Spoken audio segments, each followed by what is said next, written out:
کامیابی ایک رات میں نہیں ملتی، بلکہ اس کے لیے کئی راتیں کاٹنی پڑتی ہیں۔ اس وقت جاگنا پڑتا ہے جب دنیا سو رہی ہوتی ہے، اور اس وقت جا کے سونا پڑتا ہے جب دنیا اپنی آدھی نیند پوری کر چکی ہوتی ہے۔ اس وقت میدانوں میں قدم رکھنا پڑتے ہیں جب میدان سنسان ہوتے ہیں، کوئی کھلاڑی میدانوں میں موجود نہیں ہوتا۔ اس وقت خون پسینہ ایک کرنا پڑتا ہے جب دنیا تمہاری محنت کو نہیں دیکھتی۔ خود اکیلے اپنے ساتھ مخلص رہ کر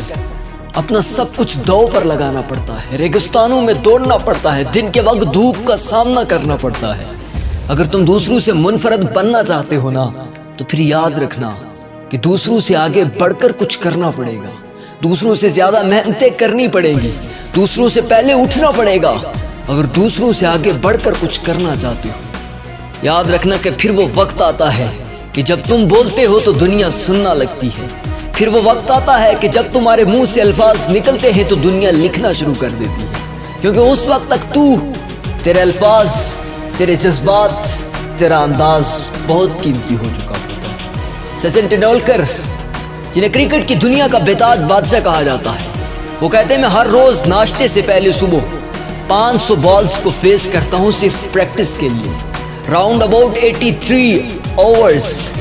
صرف پریکٹس کے لیے کھیلتا ہوں میں ہر روز صبح جب دنیا سو رہی ہوتی۔ پھر ایک وقت آتا ہے کہ Sachin Tendulkar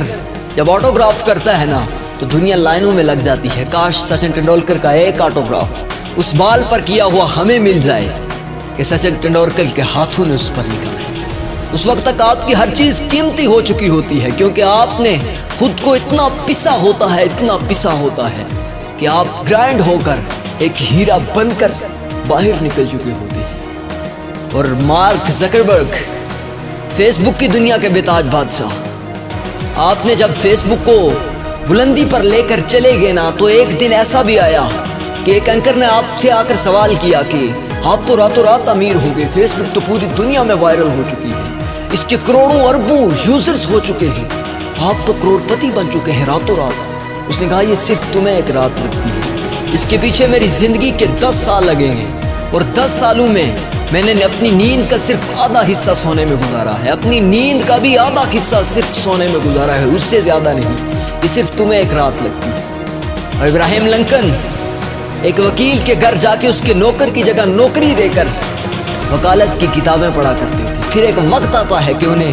president of America بنایا جاتا ہے۔ کچھ لینے سے پہلے کچھ دینے کے لیے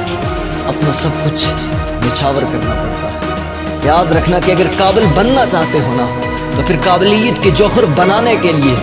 خود کو کئی بار چکیوں کے اندر گرانا پڑتا ہے، خود کو تیز دھوپوں میں دوڑانا پڑتا ہے۔ یاد رکھنا کہ پھر وہ وقت آتا ہے